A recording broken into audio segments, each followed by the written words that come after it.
All right. Hello, everybody. For those of you who don't know me, my name is Pua Walsh, and I am broadcasting to you live from the slopes of Haleakala, the House of the Sun on Maui, Hawaii. It is March 18th, 2020, and I am here with Anne Ortelee. Anne Ortelee. There we go.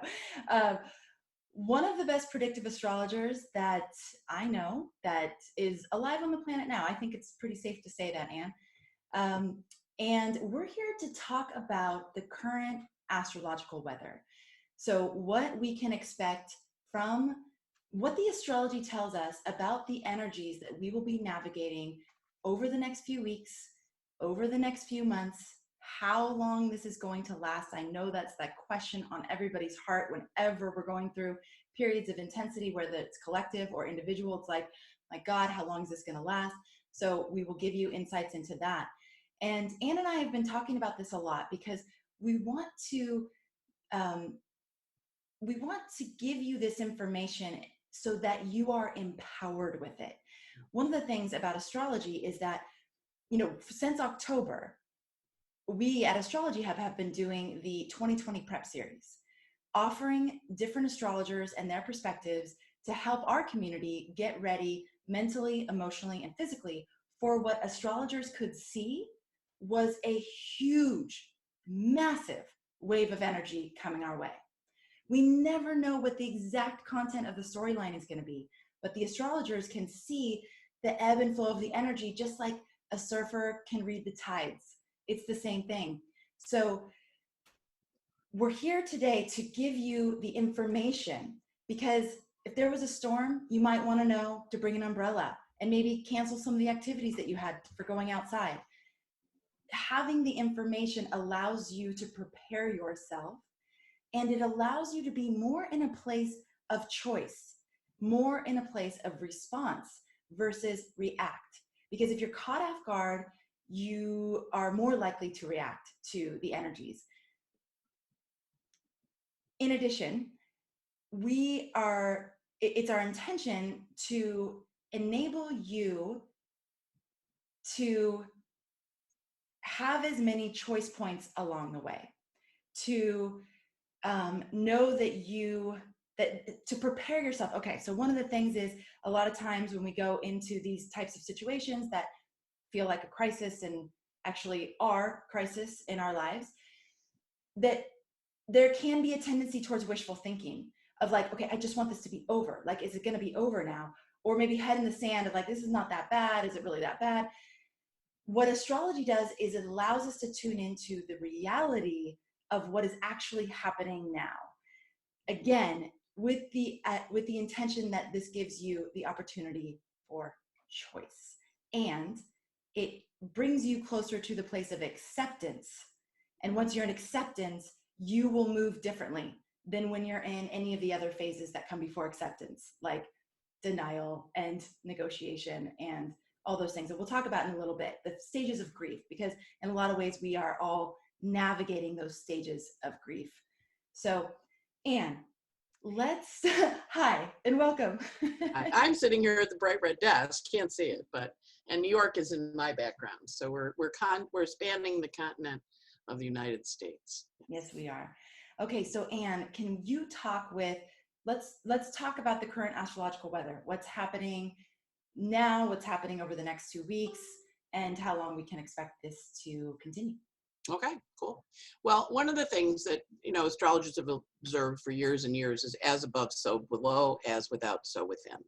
So the idea of astrology, at least as I like to practice it, is giving you an understanding of what it looks like, and then you get to make your choices. So we all get to make choices about how we perceive. So what had happened a couple weeks ago, which I think is what got you to call me, I'd done the forecast in the beginning of the year, but I had said, what we have in this next few weeks is the trailer, the movie trailer, so to speak, for what we're going to be going through for a while. And even though it looks like it's started, it actually hasn't officially started yet. It officially starts this week when Mars, the planet of action, comes to meet up with these three big planets that are in a very small, little intense part of the sky. and they're on something called a world point. So when we're astrologers, we can look at a chart and go, oh, that's going to be on the world point. That's going to be big.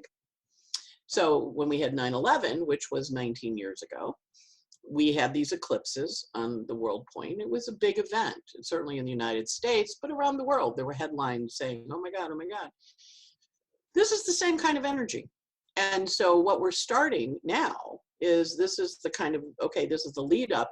We're going to begin the journey with Mars this week, coming first to Athena, the goddess of vision and light, then to Jupiter, the planet of how we expand things, then to Pluto, the planet of how we transform things, and then Saturn, the planet of how we structure things.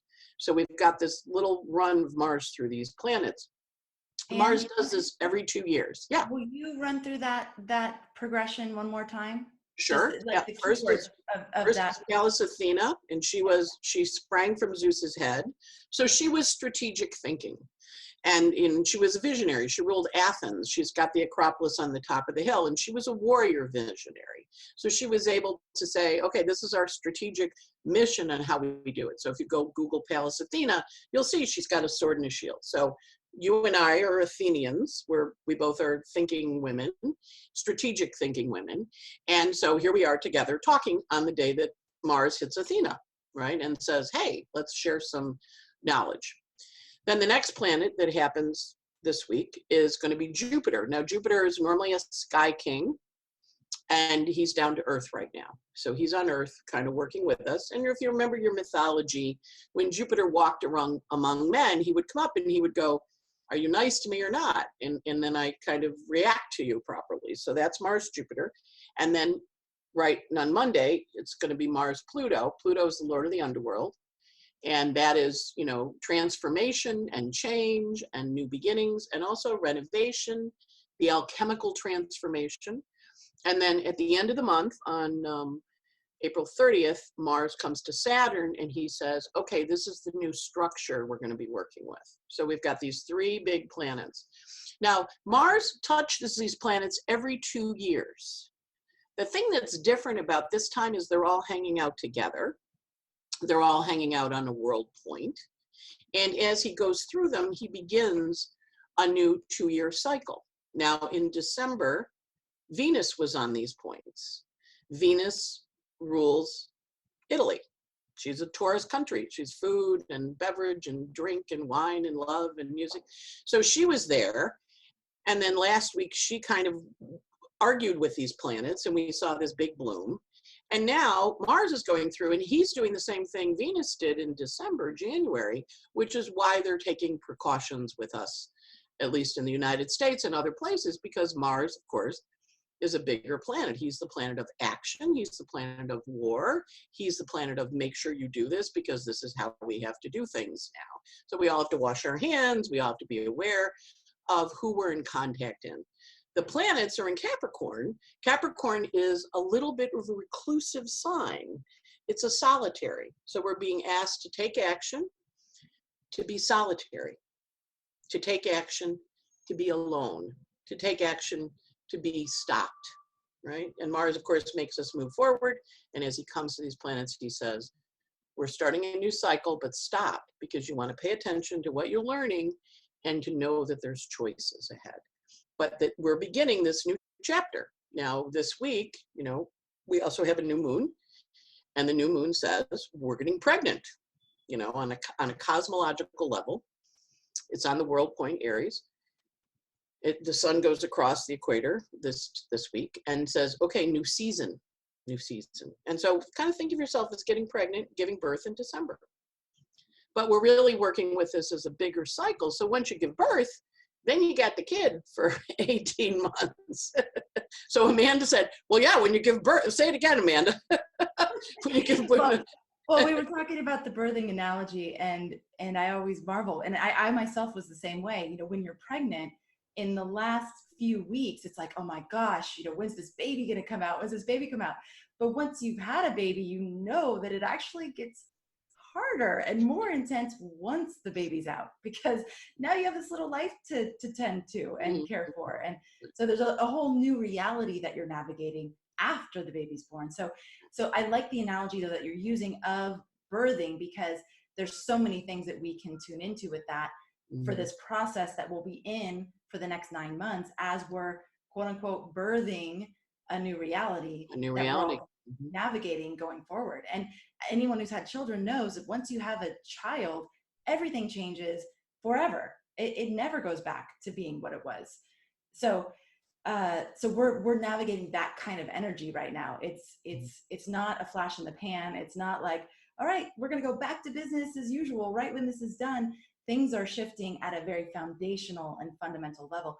And one of the things you told me that was amazing is that the first person to write about this time that we're in right now, the first astrologer, did so in 1971.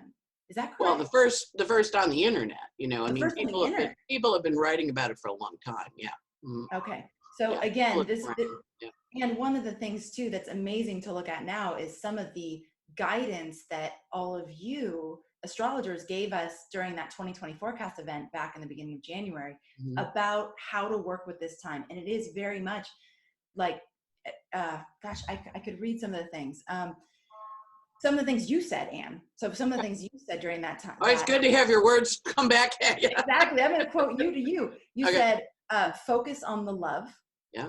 Focus on the love. And that sounds all real nice and pretty at the time, but it's like, no, really. Like, this is the time to focus on the love, focus on love. You also said, we're all a part of the unfolding story. You said, don't be afraid, show up and do the work. That's the positive. Well, Saturn is a fear planet. Capricorn is a fear sign.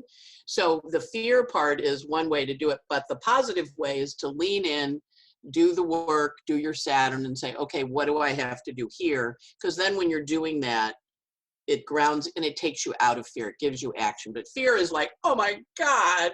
And Saturn goes, be afraid of me or do the work with me. The key is being honest, you know, and they say that now, like when people tell you honestly what's going to happen, you know, if they say, oh, don't worry, it's not going to hurt, and then it hurts, you're mad.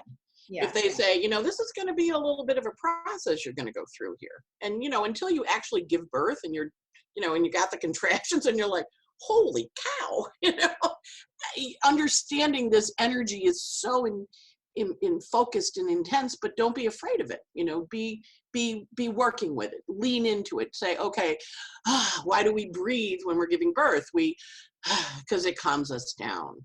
It centers us. And it opens us up. Yes. Yeah. I mean, I remember that being so angry after giving birth because no one told you, like, delivering the placenta really hurts and your nipples really hurt. And from the breastfeeding, I was like, oh my gosh, no one told me this. Like, I could have at least had some mental preparation for this.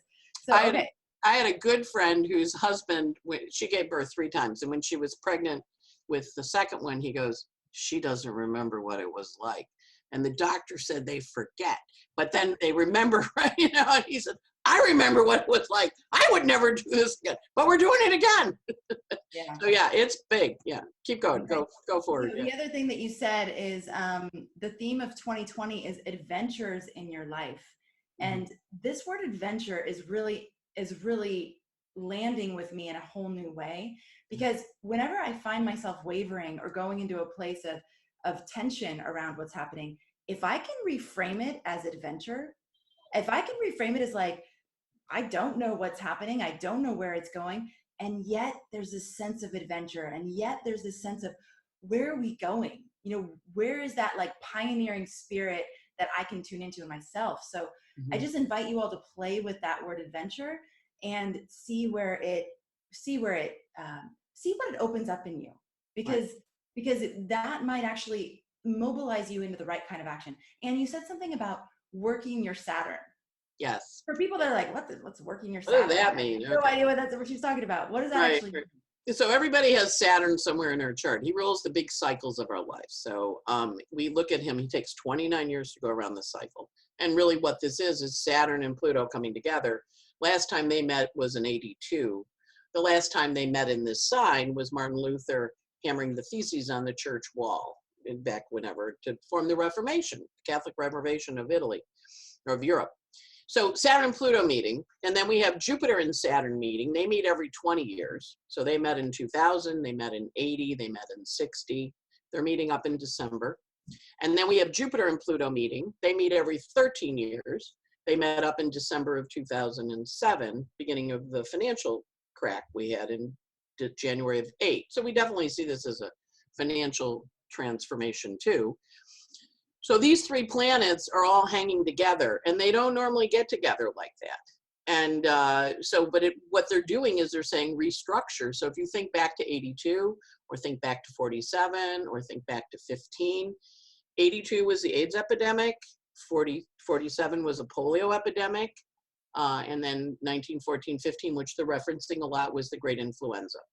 So we know that one of the things that comes with Saturn and Pluto meeting and is war or transformation or pandemic, and any of those things change us. Now, the nice part about this is there's no bullets flying, right? We're at war with a little virus. Admittedly, a virus that's making the world go a little crazy, but I'd rather this than the blood and guts, frankly, because this is something we can lean into and work with. So everybody has Saturn somewhere in their chart. It moves every 2.5 years into a new sign. It's actually moving this week on Saturday into the sign of collaboration, connection, relationship with community, out of the isolation of Saturn in Capricorn, which he's been in for the last 2.5 years. And a lot of you would have restructured your life over the last 2.5 years.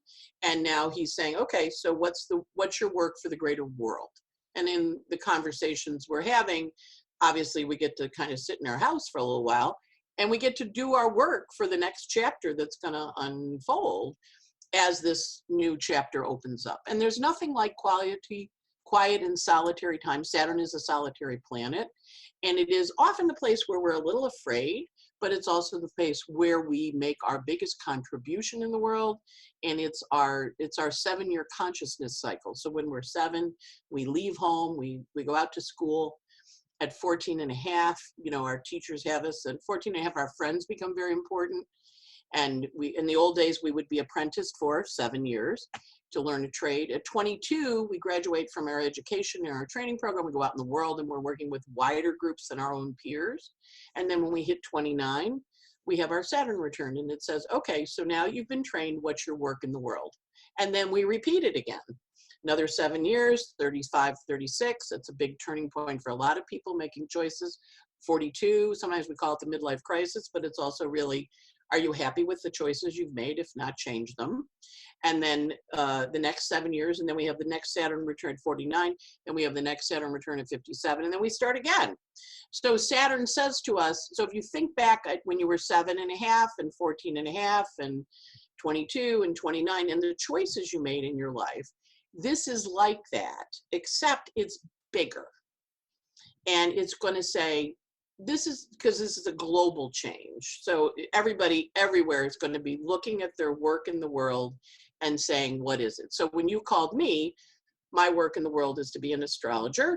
My work before that, I have Saturn in Scorpio. I installed accounting systems and billing systems and kept track of vending machines and Visi coolers and fountains in America, where they were and how much they were worth and depreciating them. And then I turned into an astrologer, which is another Scorpio job.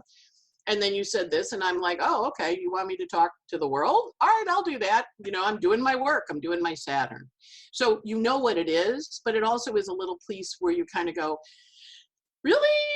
Really? And then when you go, all right, leap forward, just do it. So yesterday we talked, and here we are leaning forward today. And I blew my hair out, which I don't normally do.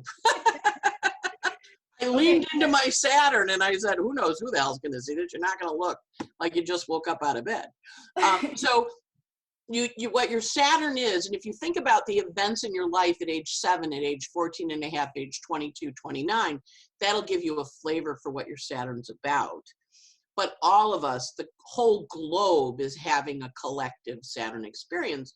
And if you remember when Martin Luther hammered those theses, the Catholic Church got mad, there were wars, but it led to kind of a reinstitution of, what is our belief systems. And the reason he nailed those theses was because there was a little thing called indulgences, where if you were rich, you could get off. And he was like, that's not right. That's not how it's supposed to be for everybody. We should be treating ourselves equally, right? So if we know these big cycles, and then the Jupiter Saturn one, which meets in December when we give birth to this baby we're conceiving today, that one was the Magna Carta, the last time that happened, which was people are not to be subjected to kings. We are all individuals, and it started the whole idea of being free. So I think this is a really important cultural change for the whole world, on a very big level, and the whole world's having it. So we're all going to emerge from this, and then we're going to look around and we're going to say, hey, we want to take on global warming. We can do it. We want to take on making sure people don't die of starvation. We can do it. We want to take on, I mean, look at how we've mobilized. And admittedly, not everybody's happy about it, but it's happening. And that's really what these transits are about. They're saying to you, look at your life. We're going to sit you down quietly for a while. You're going to have to, you know, and then we're going to figure out what we do next. What is our vision of our life, our world? What is our purpose in the world? So astrologers have been knowing about this for a long time, but it also is when we have these moments where everybody pauses and goes, oh, wow. Oh, wow. We get to a new place. It's a moment of stop, you know, and I read that thing to you yesterday about whether, you know, that from that place in Italy about the moment of stop. You want me to read it again? Sure. Yes. Yeah. So I got this as an email from someone, and it said the owner of the villa someone was going to stay in Italy, and the owner of the villa in Tuscany sent this note. In this hard time of fear and insecurity for all, we would like to share a reflection with you so that we can try to understand more deeply what is happening. We believe that the universe has its own way of rebalancing things, and the moment we are living in is the proof. In an age when environmental change has reached worrying levels, we have been forced to stop, allowing our Earth to breathe again. In a society based on productivity and consumption, where everyone runs after material things, we have been forced to stay at home and to look at the true value of time and life, and the fact that perhaps we are not on this earth only to make money. We also have the opportunity to appreciate the value and the union of the family. In the area of social networks, where we prefer to use socials instead of enjoying the true presence of people, forced isolation makes us appreciate the real warmth of handshakes, hugs, and kisses. Maybe from now on, we will take these gestures less for granted. In this social moment, when everyone thinks of himself, the message should be clearer. Greater collaboration and solidarity is necessary because we are all interdependent. We hope that this moment of stop, can make us reflect on what we can learn from this situation, because perhaps the universe is smiling and sending us an urgent message of awakening. We warmly embrace you. So I thought that was really beautiful. And I think that's, Saturn also is the planet of stop. And he goes, stop. And you're like, what? He's the rules. He rules the rules. He says, no, you have to stop that now. And you're like, but, and he goes, no, stop. And you can argue with it, but he's going to go, no, I told you to stop. And so in the stop, we go, all right. And then, like when the phone interrupts or whatever, and we come back to ourselves because we stop. And Saturn is the planet of stop. But he's also a planet of, once you've stopped, you go, okay. And sometimes you're a little afraid, but then you're all right. Is that going to help? No. What can I do? Well, I can do the work. What's the work? And then we lean into the work, because that's Saturn's other job. Yeah. He's the work of our lives in our chart. Yeah. And let's step back and clarify a few things.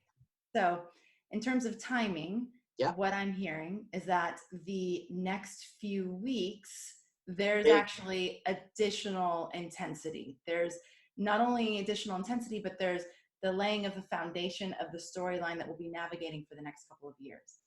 One. Number two, that this wave that we're riding are like contractions. If we want to think about labor, the contractions are going to continue until December. And in December, there's like a silver lining, a light at the end of the tunnel. One of the things that we were talking about before is, when I was going through my divorce, I remember I went to astrologer after astrologer confirming, like, am I actually getting a divorce, or is this like an internal divorce? Like, is this actually, is this actually happening? I needed to know if this is actually happening. And one of the things that they kept saying as they looked at my chart was, yes, it's happening. And you have Jupiter there, like Jupiter's there. So this is going to be liberating for you. This is going to enable you to become who you came here to be. This is going to be an evolution for you. And so I would hang on to those words as I was going through Jupiter is that process. part of this story. Yes. Exactly. So that's, I'm times. I'm yes. bringing this up because Jupiter's part of our story right now. Jupiter is there reminding us that there is a silver lining. There is a version of us on the other side of this that is better than ever. And so right now, as we're incubating, and maybe it's already past conception, but we're incubating this new reality. The questions that we're asking ourselves are really important, and the visions that we're putting out about what life could be on the other side of this is really important. All the things that people do during a conscious birthing process are really important for us to pay attention to right now. Like, visualize and use the calming words with yourself, and do the things that make you feel really good and feel really nurtured. As many of those things as you can inside your home. We have to get creative, but all of that is really relevant right now. And the placement of Jupiter is that in that pile. Yeah. In that pile. So we have that silver lining. This isn't just for all of us to be punished and go through a lot of pain for no purpose. Right. And he meets up with Pluto 3 times: April 1st, April 2nd, and then June 30th, and then November 13th. So those are our okay, here's the part 1, part 2, part 3, and those are the Jupiter times. And then he meets up with Saturn on December 20th. So we're looking at Jupiter as one of our guides, because he's our teacher. In our chart, Jupiter is our greater guru, and he's how we relate to the world. So right now he's in Capricorn, and he's saying, be internal, relate to yourself, relate to your Saturn, relate to your purpose on Earth. And now we're going to give birth to a new chapter, to a new life. And so if we do it that way, it doesn't make us feel quite so overwhelmed. But to your point, you have Jupiter. And I always say to my clients, when we finish a Pluto transit, this is a Pluto transit, you're going to get a present at the end, and they do. And they call and they go, I got my present. So the other part of it is there's a present at the end of this journey. If we use the birth analogy, you get things that are babies that are incredibly valuable to you, that you love and grow with. But it is a major transition part. So we don't want to minimize it, but we do want to say, and this week, very intense, because the sun goes into Aries. We have an aha moment. That's tomorrow. Then Mars comes to Jupiter on Friday. And he says, Mars is action, Jupiter's big action.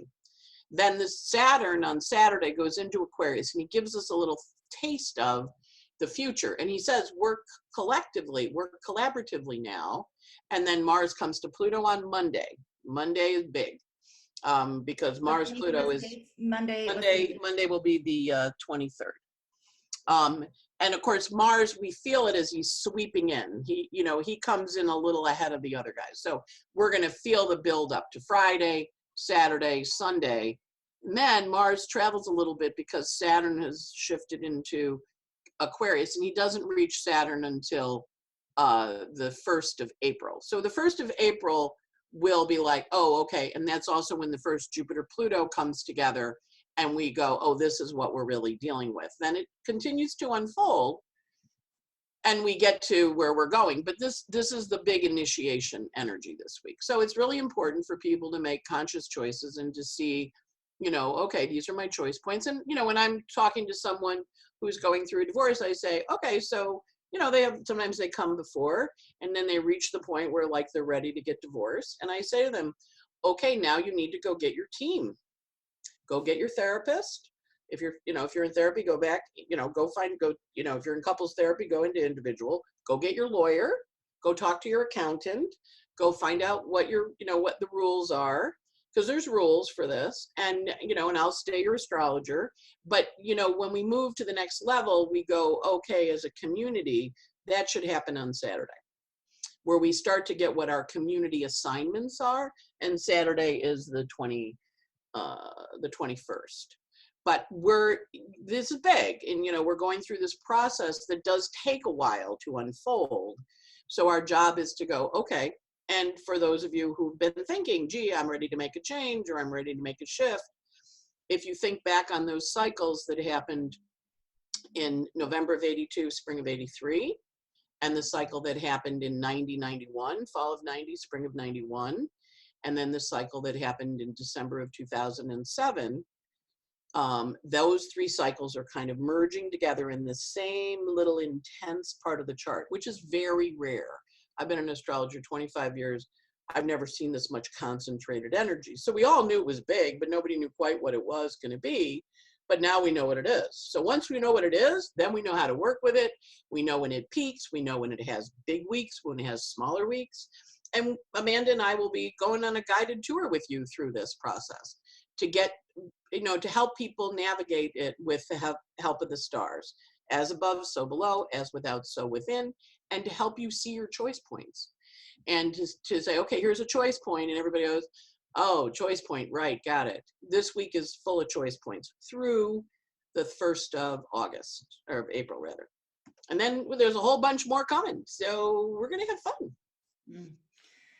And there is another analogy that you used on your podcast that I loved. And I can't wait. I got to tell you guys a story about how I used this analogy with my children to really lighten and explain and give context about what's happening and the opportunity for them too. I don't hear a lot of people talking yet about the children and how this is a cohort shift for them. Like, it is going to change the trajectory of their lives, and also they're going through a process. So I'd love to share after. Can you tell the analogy that you used on your podcast about the butterfly? My analogy, and I use this for Pluto transit with my clients. I say, okay, so you are a perfectly happy little caterpillar, and you're living your caterpillar life, and you got to leave, and you got another caterpillar you think is kind of cute, and you're chewing your leaf.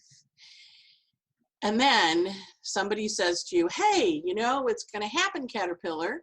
There's going to be a string that comes out of your butt, and you're going to throw it over a branch, and you're going to make a little cocoon, and you're going to crawl in the cocoon, and you're going to get all black and gushy and kind of, and then after a while, you're going to hatch, and you're going to have wings. And you're going to sit there for a minute and let your wings dry.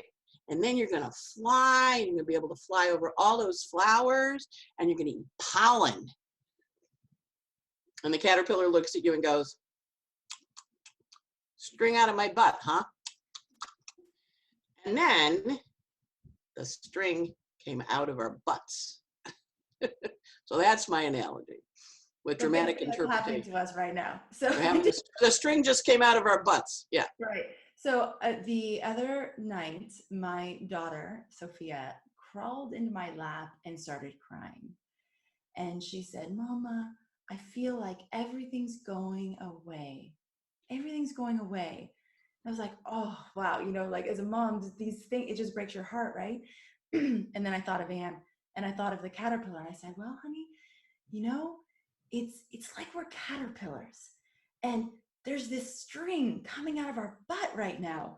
And I didn't need to say anything else. I mean, she starts laughing, and then my 11-year-old daughter joins, and we start talking about the process of a caterpillar turning into a butterfly and how mind-blowing that is. I mean, literally, this one insect goes into a cocoon, turns itself into goo. There's these imaginal cells that get activated, and it emerges as a butterfly and flies around. I mean, it's truly miraculous. And so when we're sitting at this place right now going, like, is it really possible that there could be like a beautiful ending? Is it really possible that we could come together as humanity and create something new that actually works for us? Like, that's the place where we need to sit in those imaginal cells and say, well, what if, and if we could, what would it look like? And what would my role be? And what do I have to contribute to that? But I wanted to share that because for the children, that story or that analogy, that visual makes sense to them. I mean, my daughters have like collected caterpillars and put them in little little jars, which I was like, you guys kidnapping caterpillars. I don't know if that's so nice. But, and then they've watched them make the cocoon and become butterflies. So it's like, oh, like that's what's happening right now. It's like, yeah, that's what's happening right now. We are in an incredible period of transformation. And so lots of giggles and lots of aha moments for the children. So Anne, you probably didn't realize, well, and for all of us, there's like the inner child part of us that is like, really, could that happen? And this feels pretty scary and overwhelming. So it's probably helpful for even all of us adults as well. Yeah. Well, I think it is, because then you know that happens, and you know that there is an outcome. But as a little caterpillar on the leaf, you have no idea what it's going to look like.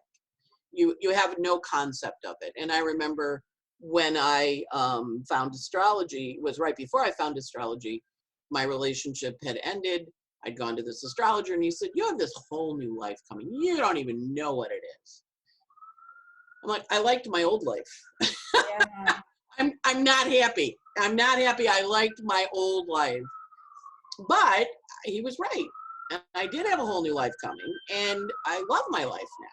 But I had to go through that metamorphosis of ending that relationship and moving into a whole new space. And then in the journey of ending it, found astrology, because like, what was I going to do at night? I went to my astrology class.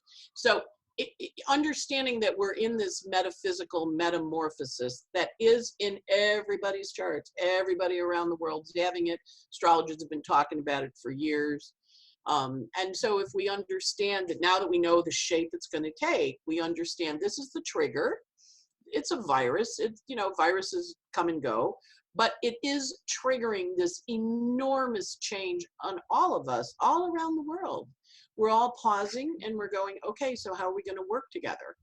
Or how are we going to work in our local communities and be in our stop space? And what does that mean for us? And I think that's where it's helpful for doing the things that really make you feel supported, that are healthy, not necessarily drinking yourself into a stupor, but you can't go to the bar at night anymore. So, hey, what do you want to do, right? So it's understanding we all are facing this enormous choice point, and that's what's really important for us to be conscious of, that we're going to get through it. It is a process. Amanda and I will guide you through it as best we can. I mean, we're going through it too, but I think some weeks are easier than others. This next week will be a little bit tough. But once we get to that first Jupiter-Pluto, we get to see the metamorphosis really start, and that's April 1st. And that's also when Mars hits Saturn. So we've fully defined what's going to happen, and then we work through it. So we're good to go. Yeah. And I want to touch on something here, because this is really important. When you said to the astrologer, but I like my life, I don't want my life to change. I went through that already, because all of you astrologers have been telling me for years that everything's going to change in 2020. And I actually reached out to astrologer Adam Summer, and I said, but I really like my life. I really like what's happening in my life. And it's really sad for me to think about it all changing. And so what I want to touch on here is the process of grief. Yeah. Because anyone that's been through a divorce, been through a death, been through like those big pivotal life changes, you go through a process of grief, because what you're doing is stages. Right. And you're grieving the dream. You're grieving the thing that you thought was going to happen, the way that you thought your life was going to be. And that process is really hard. I have this awesome high school teenager that helps me around the house. And, she's grieving the possibility that she might not get to go to college in Spain like she wanted to. And her, the children's, their junior proms and their senior balls. And my daughter wanted to go to the escape room tomorrow with her friends. And, all these things, we're all having this process of having to let go of things we might have been really excited about. And so let's talk about the process of grief. And because it is a mourning. It is a mourning of a death of what we thought was going to happen. Right. And making space for what is something that's going to come through that's new, that we can open up the potential that it's better than ever. But it's really that we don't want to bypass the process of grieving that happens through that. So Right. Anna, will you talk about the 5 stages, because you're good about that? Yeah. Okay. So there was a woman, a psychiatrist, who realized there were 5 stages of process that people went through when they were dying. And they've since been adapted for everything. They recognize there's these 5 stages. So the first one is denial. It's not really going to happen. Right. Then there's bargaining. Like, if I do this, will that happen? Then there's anger, which is always, fun one. Mad and then there's depression, sadness, crying, the down part. And then there's acceptance. So as we go through this, and remember, we can cycle through all 5 of them in a day. We can live in anger for a week or 2. We can be depressed and crying, burst into tears. But those 5 stages, right, are what folks go through when they're going through conscious. Remember, we're conscious beings. This is a problem because we know there's something happening we have no control over. But we're going to go through it. That's what happens. And then we have these 5 stages that we bop in and out of, 5 seconds in denial and 5 seconds in bargaining, and then eventually getting to acceptance, and then appreciating that this is part of how humans cope with being conscious and knowing there's a big change coming that they're not real thrilled about, or a big change coming that they have no control over, which is another, you might be like, my assistant said, it'd be nice to be quarantined for a couple of weeks. And I looked at her and I went, okay, yeah. No, we got our quarantine wish. Not our quarantine, but we're all home working in our little pods. So understand that it is a process that we're going to be going through and really enjoying. Here comes Remo. I'm going to see a cat's tail in a second. Let me get him off the desk. Come on, Remo. He likes Amanda, I just want to say. He's got a Scorpio moon, and when Amanda talks, I was surprised he wasn't over here sooner. So and of course I mentioned death and dying, and here's Remo, he's the Scorpio moon guy. So our process, our journey, is denial. I'm totally good with that. Acceptance, anger, bargaining, and then depression, and then you accept it. And we're going to do that. We're going to go through those multiple times. So yeah, it's big. And they're just what happens being a conscious human being on Earth. I don't know about you guys, but I experienced the disbelief as like surrealism. Like there's these moments. I was at the like garden center that we have here, and I was getting starts and things to start a garden, which I've always wanted to do. But this like dependency on the food chain and the corporations to feed us, like it elicited anger in me. I went, oh, why am I dependent on these corporations to ship food to the most abundant island on the planet?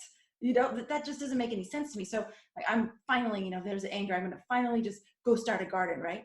But then I'm in the garden center going, this is surreal. Like this, is this actually really happening? This is surreal. So that cycle of going through these phases, and then at the end of the day, sometimes just the exhaustion can just feel like that.